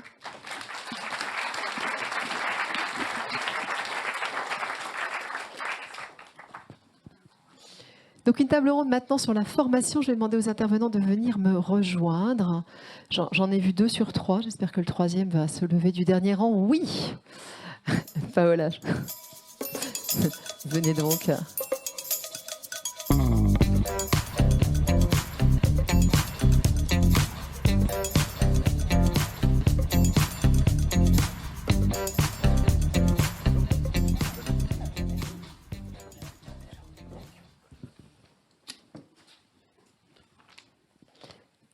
Donc nous allons parler formation comme promis en compagnie de Christian Andréo. Christian, bonjour, vous êtes délégué général du Centre des jeunes dirigeants. Bonjour. À vos côtés, Paola Fabiani. Bonjour Paola. Bonjour. Vous êtes porte-parole et vice-présidente du MEDEF en charge de l'entrepreneuriat et fondatrice, vous me parlerez de votre expérience de chef d'entreprise chez Wisecom. À vos côtés, Claude Monnier. Bonjour Claude. Bonjour à toutes et à tous. Vous êtes DRH de Sony France. Alors, ça a été évoqué dans la table ronde précédente et je vais tout de suite rebondir sur ce qui avait été dit. Est-ce que, en fait, les seniors sont partants pour être formés? Christian, peut-être. Alors, partant, sans doute moins que... C'est malheureux, mon partant, c'est ça? Sur partant vers où? Oui, c'est toujours une bonne question. Non, il y a beaucoup de mécanismes d'autocensure. D'une part, c'est le premier point sur lequel je voudrais insister. Et des mécanismes d'autocensure qui sont croisés. Selon que vous êtes une femme, ça va être plus compliqué. Selon, déjà, on vous localise comme senior, c'est pas forcément le moment le plus, ou la meilleure ambiance pour demander une formation. Est-ce que ça va pouvoir signifier ensuite si vous avez une trajectoire académique ou pas, si vous avez déjà suivi plusieurs formations. Donc il y a plusieurs choses comme ça qui vont être autant de freins à votre demande de formation. Et bien entendu aussi la culture de l'entreprise. Une formation, est-ce que la culture de l'entreprise est elle-même axée sur la formation, sur le changement, sur ce développement-là? Donc, je pense que cette demande-là, il faut la susciter. Il faut accompagner les demandes de formation. Il faut expliquer ce que peut apporter la formation et aussi les préparer. C'est-à-dire qu'on ne se réveille pas, il faut éviter de se réveiller un jour senior, mais aussi éviter de découvrir son vivier d'emploi en tant que senior. Donc, responsabilité croisée entre les employeurs d'une part et les employés aussi. Claude, est-ce que les seniors demandent des formations et sont contents d'être formés dans ton entreprise et dans celle d'avant d'ailleurs? Quelle expérience tu as? Souvent une expérience de réflexion en amont de faire la demande. Je pense que demander une formation, c'est se mettre en vulnérabilité. Hein, ça peut donner le sentiment qu'on demande quelque chose à son employeur, qu'on est un peu en posture basse, qu'on a besoin d'aide ou d'acquérir de nouvelles compétences. Alors qu'intuitivement, quand on a un statut de senior, on pense qu'on devrait incarner une forme de savoir et de maîtrise de tout son environnement, de tous ses sujets, de tous ses objectifs. Or, cette interrogation qui est parfois assez inconsciente, qui touche cette notion de vulnérabilité, elle est difficile à travailler, elle est difficile à modifier. On considère qu'il est plus important pour un senior de démontrer qu'il est encore une fois en contrôle total, plutôt que de dire en fait j'ai besoin d'apprendre quelque chose de nouveau ou de renforcer les connaissances que j'ai déjà. Et en fait, en tant que RH, nous essayons, nous, de déconstruire ce sentiment de vulnérabilité. Et ensuite, deuxième partie de réponse, je pense que oui, quand la communication est établie, que la confiance est construite entre la fonction RH et les seniors, et qu'on parle de formation, oui, il y a des choses extrêmement intéressantes à construire, à co-construire. Et manifestement, les résultats sont probants. On est encore dans une partie de carrière où la performance et le développement personnel ont une vraie valeur. Tu emploies le mot développement personnel. Un point, ça veut dire qu'il faut se former en développement personnel ou qu'il faut se former en technicité? On reviendra sur les plans de formation, mais juste... Oui, je suis mal à l'aise avec cette expression parce que je sais qu'elle est clivante, l'expression de développement personnel. Je pense que lorsqu'on atteint ce critère de seniorité dans le monde du travail, on peut commencer à réfléchir en 3 segments. La notion de savoir académique, la notion de savoir-faire et la notion de savoir-être ou de façon d'être. Je pense que manifestement, là où on doit réfléchir à des plans de formation pour la génération la plus élevée dans notre démographie, c'est évidemment sur la notion de savoir-être, et puisque c'est là-dessus qu'on les attend. Hein. On a parlé de conflits intergénérationnels, où on a l'impression que si ça ne marche pas dans l'ensemble du corps social, c'est la faute des plus anciens qui ne font pas d'efforts. Donc on pourrait être censé travailler sur la façon d'être. Mais si on travaille sur la façon d'être ou le savoir-être, je pense que dans ce cas-là, la formation, elle doit ruisseler sur toutes les générations. Par contre, demander à quelqu'un de senior qui fait un métier et qui a accompagné les évolutions de son propre métier depuis 20 ans, lui permettre d'acquérir de nouveaux savoir-faire, je ne suis pas sûr que ce soit le rendez-vous le plus important à lui proposer. Paola, peut-être un témoignage sur ce que vous disiez sur votre entreprise et comment vous voyez la formation des seniors. Alors peut-être en préalable, je voudrais dire quelque chose par rapport au regard sur les seniors. Je pense que ce regard, il a beaucoup évolué en un siècle en fait. Je pense que finalement, cette question de senior est apparue maintenant. Il y a un siècle, je pense qu'on avait une considération pour les seniors qui n'était pas tout à fait la même déjà. C'est ce que Serge nous a... Alors, voilà. Je pense que c'est un point important. Après, l'autre point, avant de témoigner, c'est il y a tout type de senior. Il n'y a pas qu'un profil de senior. On a vite tendance à mettre les choses dans des cases, mais il y a une diversité autant qui est... Pour les jeunes, c'est un peu le même, quoi. C'est le jeune. Mais en fait, finalement, non. Il y a N senior, il y a N jeunes. Donc déjà, à chaque fois, chaque réponse doit quelque part s'adapter aussi par rapport au profil. Homme-femme, évidemment, mais pas que, parcours de vie, et ainsi de suite. Et je dirais même encore plus pour le senior, parce qu'il y a ce parcours de vie qui est fabuleux, mais qui, en même temps, le spécifie encore plus. Donc je pense que ça, c'est un point important. Après, alors nous au sein de Wisecom, pour faire très très court, on est des centres d'appel en plein cœur de Paris, entre autres, et maintenant en Corse. On a voulu en fait capitaliser sur le senior. C'est-à-dire qu'on s'est dit, souvent on se dit, ouais, c'est bien, on va rendre service, on met des seniors. C'est un peu quand même l'idée RSE, etc. Moi, je pense que le senior, c'est un atout. Et que le senior, les entreprises doivent capitaliser dessus, mais non pas pour se dire « Ah, ben, il faut que je trouve l'emploi des seniors », mais pour se dire comment j'en fais une force pour mon entreprise, parce qu'il y a des vrais atouts, ça a été dit précédemment dans la conférence. Avec Leroy Merlin, c'est assez proche de ce que vous... Voilà. Et nous, on a développé une offre qui est les seniors par le senior. Alors, pourquoi ? Parce on sait que la silver economy explose. Donc il y a énormément de besoins autour de la silver economy. Il y a des besoins aussi bien d'accompagnement, de prospection, de service client, de développement. Et au même titre que effectivement l'exemple de Leroy Merlin, bah, concrètement, qui peut comprendre, alors non pas parce qu'il a vécu, parce qu'à 45 ans, à 50 ans, on n'a pas forcément eu des problèmes d'audition, mais il a eu autour de lui, il a peut-être autour de lui des proches et il comprend en fait cette problématique. Et donc il va beaucoup mieux en parler, beaucoup mieux prendre en compte finalement le besoin en face. Et là, ça va devenir un vrai atout. Donc, qui mieux qu'un senior pour proposer des prothèses auditives? Si on va au bout de la phrase, c'était ça le... Effectivement, mais pas que.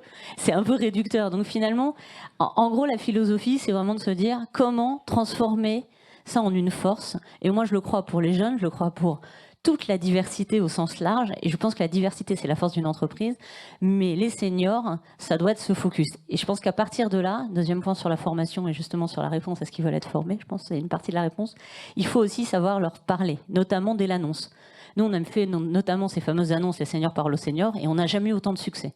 Parce que tout d'un coup, en fait, on casse un peu les idées reçues et ils se sentent ciblés. On n'est pas dans une logique de remise en question, on n'est pas dans une logique de « je vais vous accompagner », on n'est pas dans une logique de si, de là, on est dans une logique concrètement, regardez, vous êtes la cible et c'est votre atout qu'on va chercher. C'est un peu ça l'idée.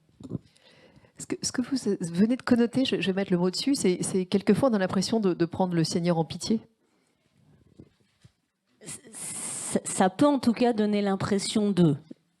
Alors, peut-être en tout cas, je dirais qu'il faut même aller un stade plus loin. C'est pas forcément qu'on le prend en pitié, mais en tout cas, lui peut avoir cette perception et se sentir dévalorisé. Et c'est en fait exactement ça qui fait que la chaîne s'enclenche pas. Dès le recrutement, mais aussi dans la formation, la transition professionnelle, les évolutions de plan de carrière. C'est qu'il a l'impression, finalement, quelque part, il faut lui réaffirmer pourquoi, en fait, il est un vrai atout pour la société et en quoi c'est une force. Et finalement, c'est pas juste pour rendre service. Très concrètement, comment est-ce qu'on construit un plan de formation? Alors, Claude en a touché un mot tout à l'heure déjà, mais qu'est-ce qu'on met dans un plan de formation sur mesure? J'ai bien compris qu'il n'y a pas forcément, il n'y a pas des seniors. Pour moi, le plan de formation ne doit pas s'adresser qu'aux seniors dans la boîte, en fait. Il faut le créer, il faut penser l'horizontalité d'un plan de formation qui est là pour créer du lien. D'abord, créer des barrières et générer des possibles. Ce qu'on disait sur le développement personnel, en fait, rien de mieux qu'une formation collective axée sur le développement personnel, intergénérationnel, dans les équipes, en termes de cohésion, certes, mais aussi pour allumer des petites lumières, rééquilibrer un petit peu les équilibres entre jeunes pousses et vieilles branches. C'est la formule, mais pas que, puisqu'on mise tout sur les jeunes pousses, un peu moins sur le reste de l'arbre, alors qu'on se rend compte qu'on a beaucoup de difficultés à staffer. Donc ce plan de formation, il doit prendre en compte cette collégialité, et ensuite se pencher vraiment sur la trajectoire des personnes, trajectoire biographique, celle qui est encore à venir, puisqu'on l'a dit, hein, ça ne s'arrête pas là, mais aussi sur d'où on vient, en fait, d'où on vient. Je voyais le petit film en présentation de la dame qui parlait de sa vision du parcours de formation. Pour ceux qui sont arrivés juste à l'heure, on a diffusé avant un film une interview que vous pouvez regarder sur les réseaux sociaux et sur le site de l'Opinion, de Career Queen, qui est une influenceuse spécialisée RH. Voilà. Et c'était intéressant parce que sur ce point, j'étais à peu près d'accord avec rien du tout. De ce qui était dit, c'est à l'entreprise de préparer en fait la fin de carrière de ses salariés Elle ailleurs. dit pas que ça, mais sur ce point. Ailleurs, en fait, pour mener sa propre entreprise de céramique ou que sais-je. Moi, j'adorerais en fait que dans les plans de formation, il y ait seniors ou qui que ce soit qui disent en fait, je vais être formé parce que j'ai un projet externe ou de créer mon entreprise, etc. Why not? Mais à ce moment-là, c'est quelque chose qu'on doit susciter, en fait, forcément proposer. Donc, c'est important pour moi qu'il y ait un plan de formation très, très ouvert, pas uniquement un mécaniciste sur le niveau 18, la compétence de métier. Alors, juste un point de plus. Je l'ai senti plus quand on a préparé. Vous êtes très branché développement personnel. Hein. Concrètement, c'est quoi Alors, au CJD, on aime bien ça. Développement personnel, on mène même l'université du développement personnel. Alors, côté dirigeant, c'est vraiment apprendre à se connaître pour pouvoir accompagner des changements dans sa boîte. Et donc, changer sa boîte, changer son modèle économique, réduire son impact carbone, par exemple. Mais c'est aussi mieux prendre soin de ses salariés, changer son modèle RH et préparer les changements des salariés eux-mêmes. Donc, c'est de la processcom, c'est l'énéagramme, c'est plein de choses qui peuvent paraître un peu baroques je connais bien l'expression, dans un plan de formation, mais qui sont très très importants en fait, pour se connaître soi-même, connaître son entreprise et connaître son vivier RH. Claude, on a dit un mot tout à l'heure, mais pour aller plus loin, qu'est-ce que tu proposes concrètement à tes équipes? Alors, programme de formation pour les plus seniors. Je vais pas réutiliser l'expression de vieille branche parce qu'elle me fait penser à une chanson.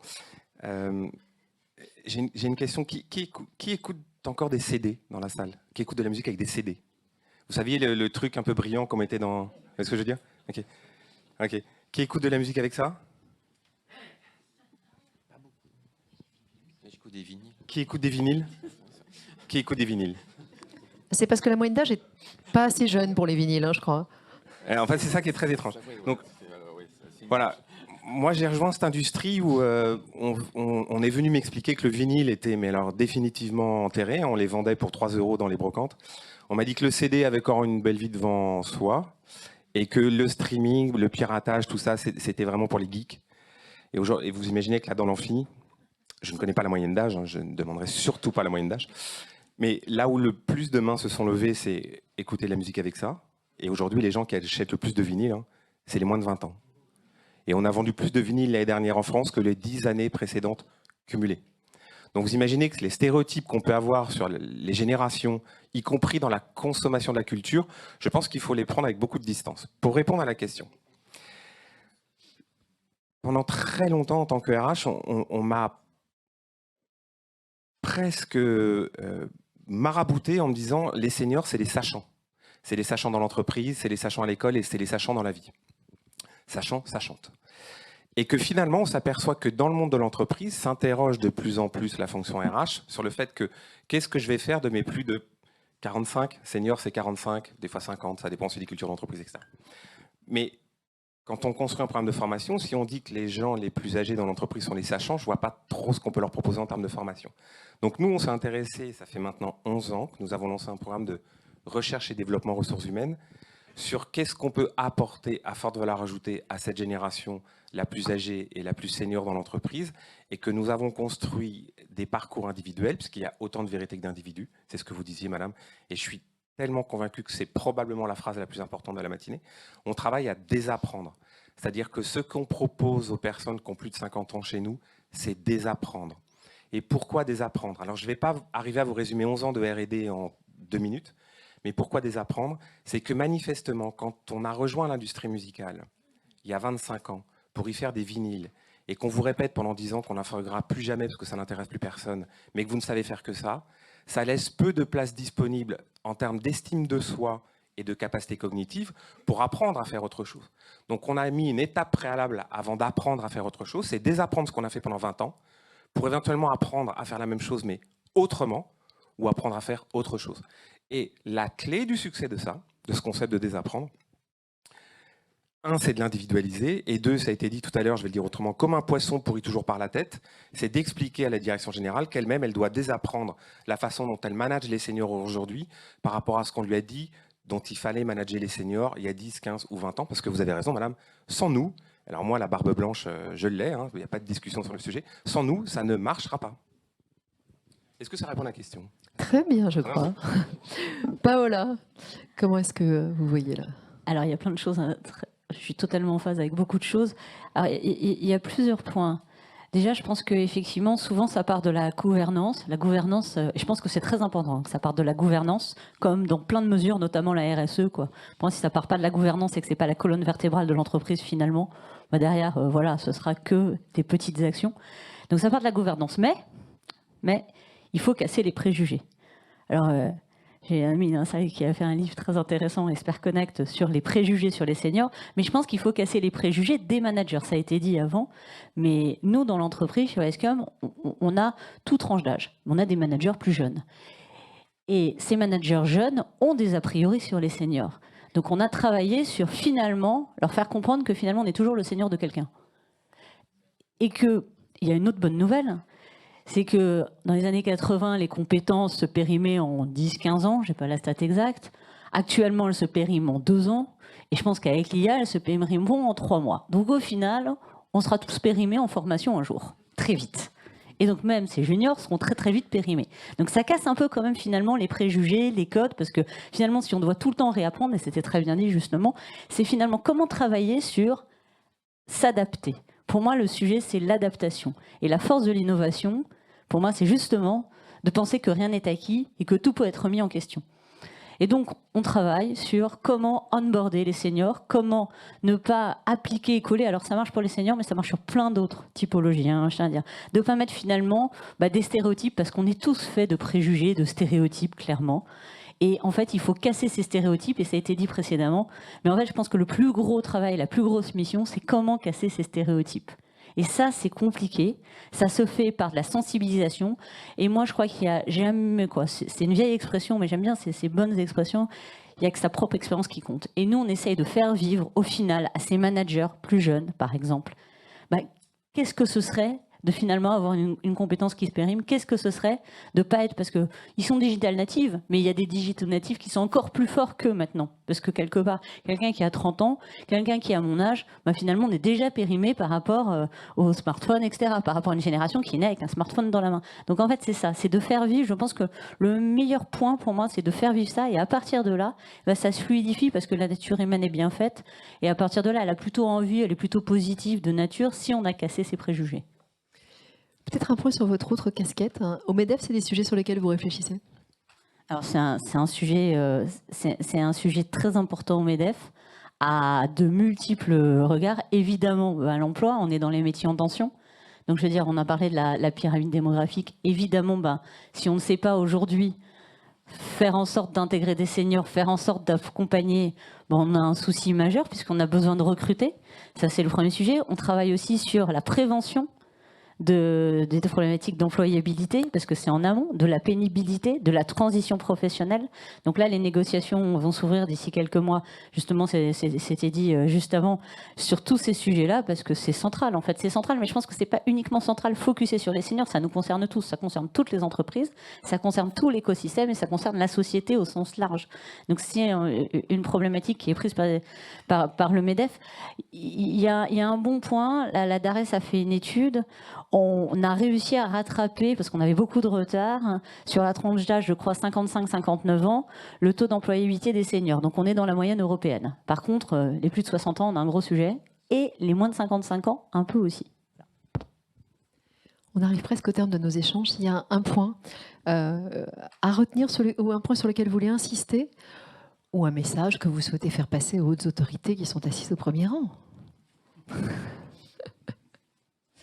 Christian. Je veux faire passer le message que tout le monde n'est pas égal, toute chose par ailleurs, en fait. Il y aura plein de personnes dans la société qui vont avoir besoin de coups de pouce. Et j'aime bien cette notion. Il y a un petit dessin qui circule beaucoup, la différence entre égalité et équité. Et donc je pense qu'on doit avoir besoin de mesures spécifiques pour rétablir en fait plus d'équité pour atteindre cette égalité là. Et la question des seniors et des personnes laissées sur la touche à un moment donné, pour moi, est une vraie question qui a besoin d'intervention publique. Paola, qu'est-ce qu'il faut retenir?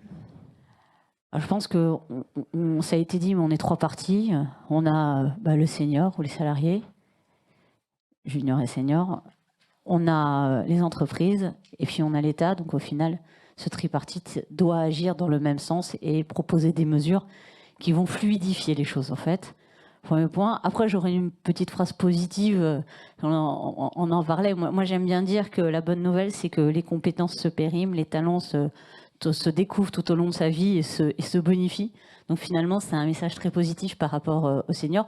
Et petite anecdote, le fondateur de KFC a monté son entreprise à plus de 65 ans, je crois. Et vous connaissez tous KFC, donc au final, je pense qu'il y a...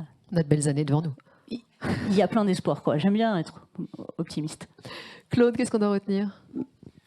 Je partage avec vous quelques mots-clés. On parle de compétences, mais je pense que quand on atteint une certaine seniorité, on peut aussi parler de méta-compétences. Et puis il y a un autre mot que j'attache de plus en plus à cette notion de seniorité, c'est l'appétence. Qu'est-ce qu'on a envie de faire à cet âge-là? C'est important, on se connaît bien, voire très très bien. Donc on peut aussi, et on est légitime à se poser la question, qu'a-t-on envie de faire et quel type de méta-compétences on peut partager, transmettre? Il y a plein de mots qui ont été utilisés. Je reviens sur le concept d'estime de soi, parce qu'il est clé. Hein, c'est un sujet très personnel.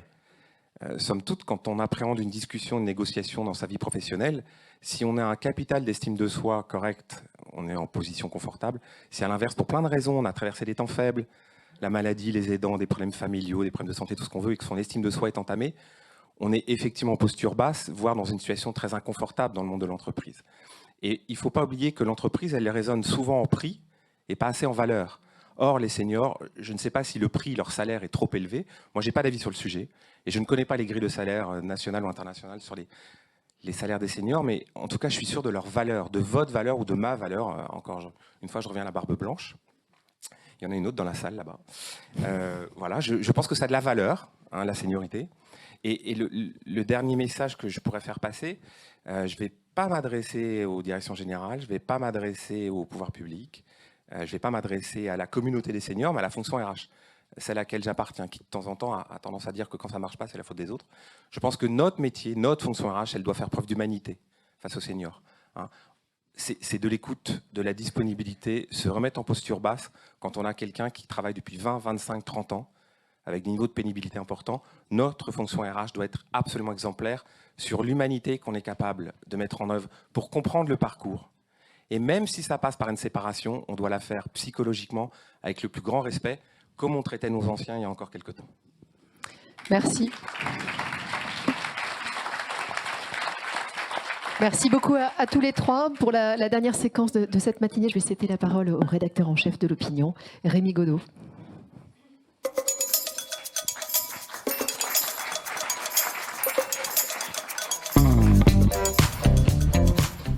Merci Cécile, c'est vraiment très intéressant. Donc j'ai noté que la barbe blanche a de la valeur, premier point.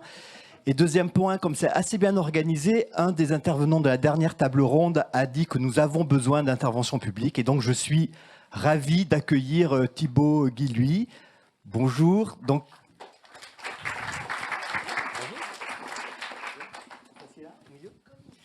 on s'assied là. Thibaut Guilhuy, vous êtes, peut-être venez après de moi, haut commissaire à l'emploi et à l'engagement des entreprises, comme c'est noté ici, qui est rattaché au ministère du Travail. Vous l'êtes depuis octobre 2020.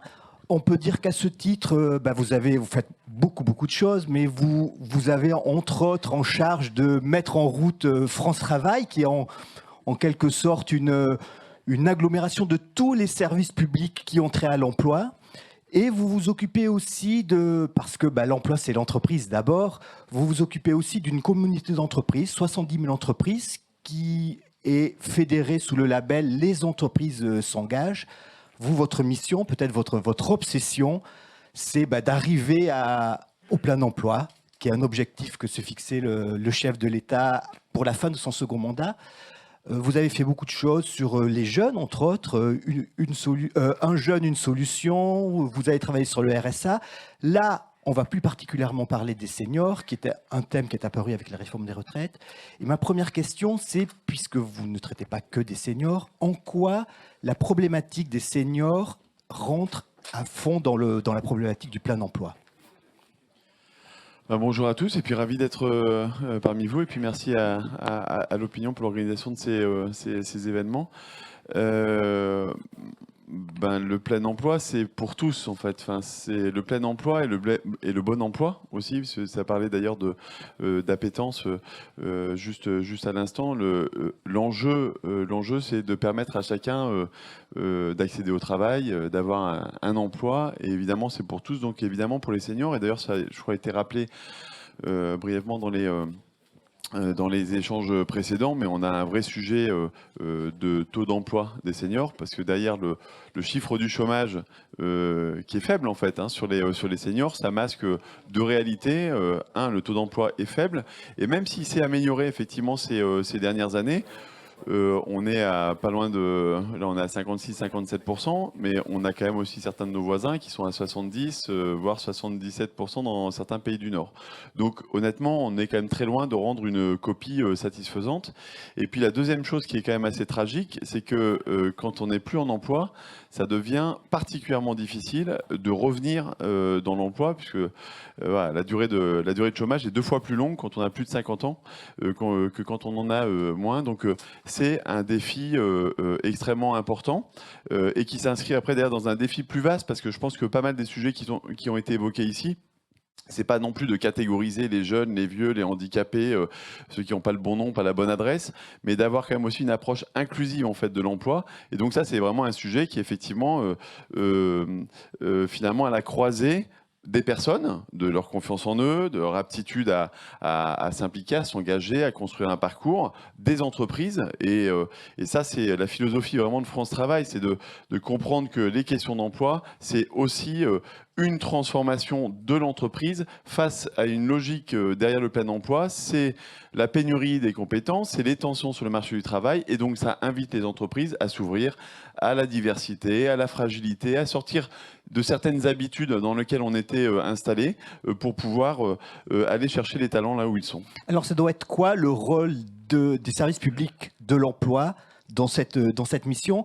Vous l'avez abordé vous-même, on a vu qu'il y a un écueil, il y a en même temps un discours en disant on a besoin de l'État, clairement, puis c'est un sujet sociétal, donc on a besoin de l'État, ça on en parlait dans la première table ronde, et en même temps, ce que vous évoquez là, il ne faut pas que les outils mis à disposition catégorisent trop les seniors, parce qu'à ce moment-là, on s'éloigne un peu de l'objectif. Alors, c'est quoi le rôle et quels sont les outils de votre première casquette, service public de l'État?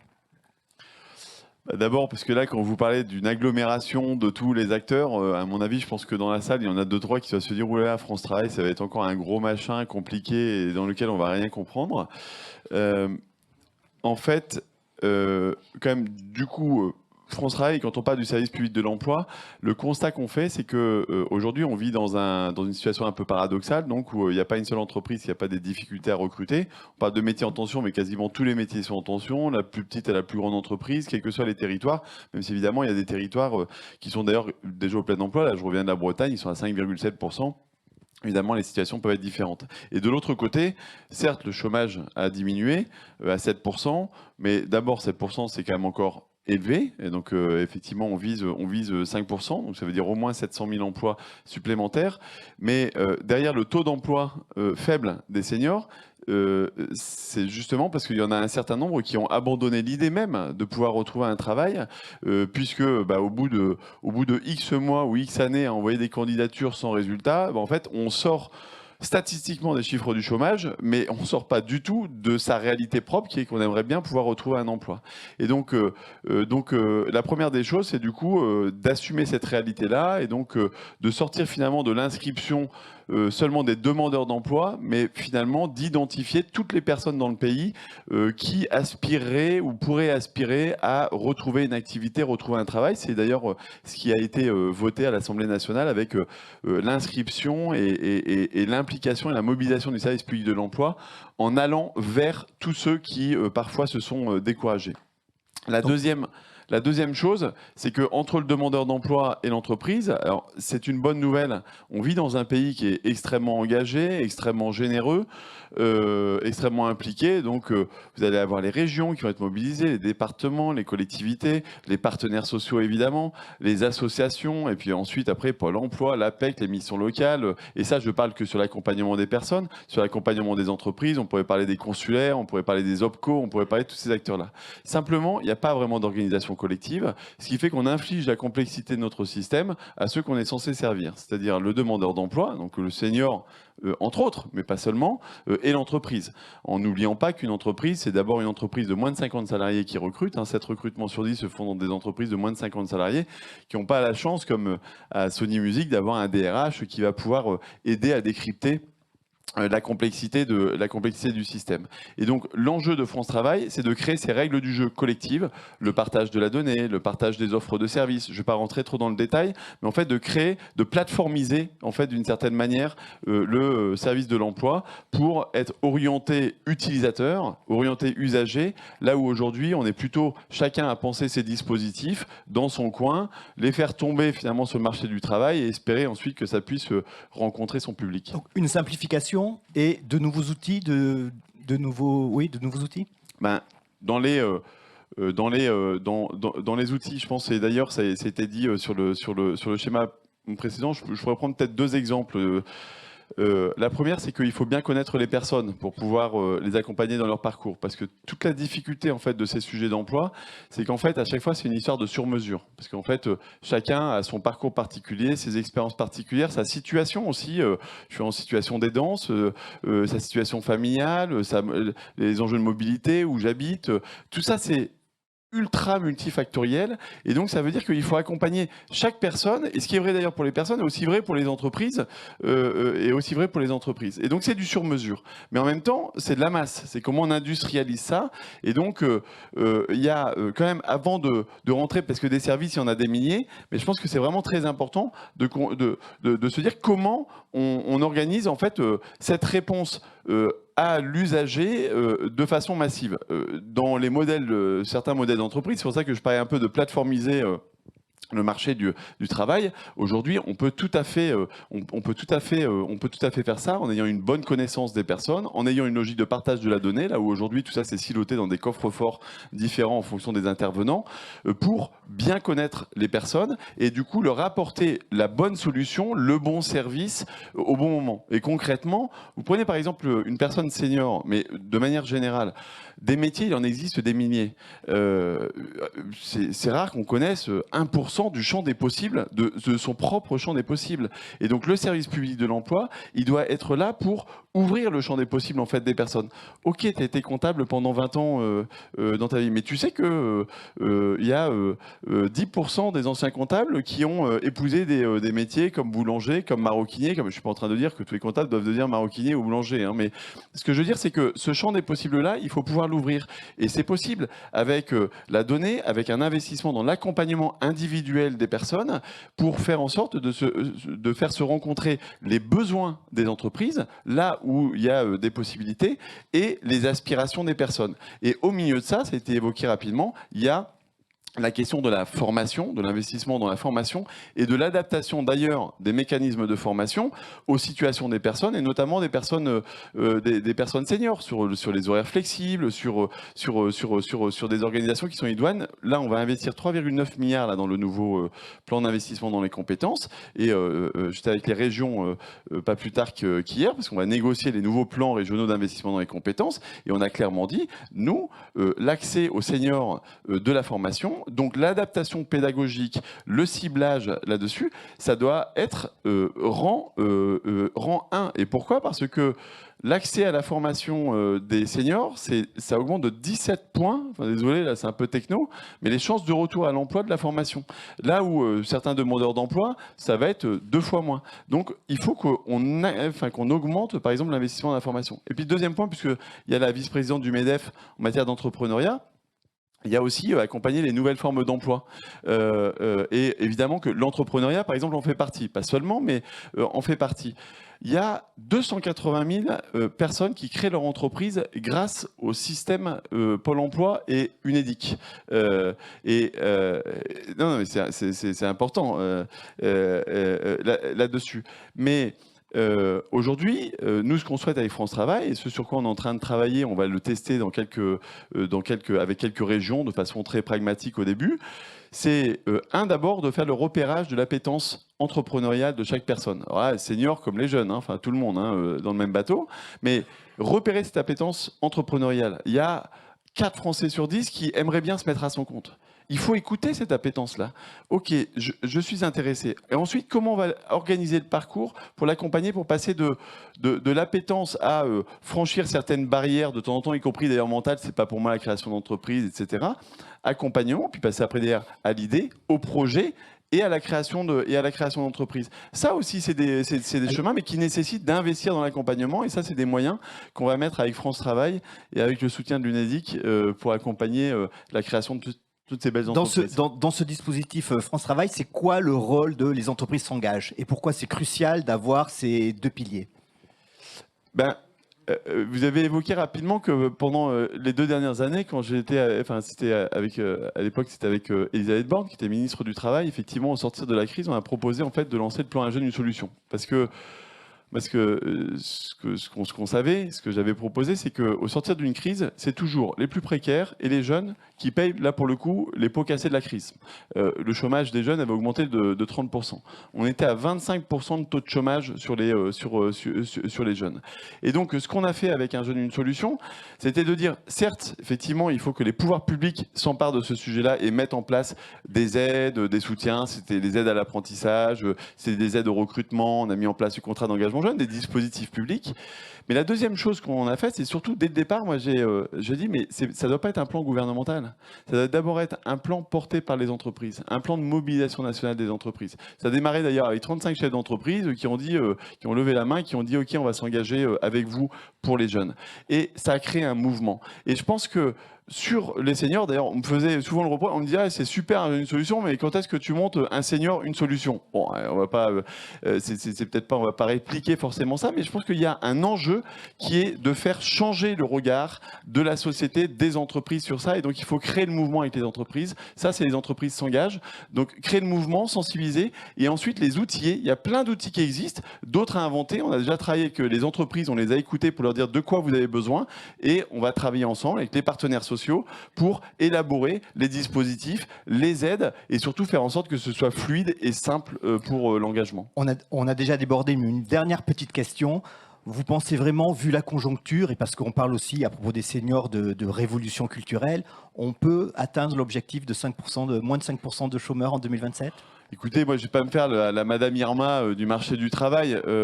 Simplement, j'ai été chef d'entreprise aussi, moi, pendant un peu plus de 15 ans. Et je pense que l'engagement, la dynamique économique, la dynamique de l'emploi, c'est aussi quelque chose qui est un mouvement aussi à créer. Donc il y a avoir un service public de l'emploi beaucoup plus efficace, c'est toutes les propositions qu'on fait avec France Travail, et vous pouvez aller voir l'excellent rapport, les 99 propositions pour savoir là où vous pouvez où en tirer parti, où vous investir dedans. Mais je pense que c'est aussi un sujet d'état d'esprit. Enfin, quand regarder les choses positivement, s'engager, l'emploi, ne pas avoir peur de l'emploi. Vous savez, par exemple, si on va voir 100 entreprises, on va frapper à leur porte. Et c'est ce qu'on va faire avec France Travail. Coucou, bonjour monsieur, bonjour madame. Est-ce que vous avez envie de recruter? Est-ce que vous avez réfléchi à recruter? Est-ce que vous voulez de l'aide pour recruter? Eh bien, là où, si on ne l'avait pas fait, c'est 138 emplois qui se créent, c'est 148 emplois qui sont créés quand on fait cette démarche d'accompagner, d'ouvrir les chakras et de dire devenez employeur, développez votre capacité d'emploi, on sera à vos côtés pour vous accompagner. Et ça, cette bataille-là de l'emploi, en fait, c'est pas juste statique, c'est un mouvement. Et donc, évidemment, il se construit avec les entreprises, d'abord, avec les demandeurs d'emploi et les salariés ensuite, et les pouvoirs publics doivent se mettre au service d'un écosystème qui facilite, en fait, ces parcours et cette dynamique. Merci beaucoup, Thibaut Guilluy. Je vous en prie. Merci beaucoup à tous les deux. Merci à tous. En effet, on arrive au terme des tables rondes. Mais comme je vous le disais tout à l'heure, ceux qui veulent rester un peu pour échanger, c'est plus que possible, non seulement à côté d'un café, mais aussi parce qu'on va vous proposer un petit jeu. Donc un speed networking organisé. L'hôtesse qui est à la sortie, qui vous attend avec une corbeille. Vous pouvez prendre un numéro et vous aurez 10-15 minutes de possibilités d'échange sur les tables qui sont désignées par votre numéro. C'est aléatoire, ça vous permet d'avoir 8 cartes de visite et un quart d'heure d'échange avec des gens que vous ne connaissez pas. Amusez-vous bien. Merci à tous.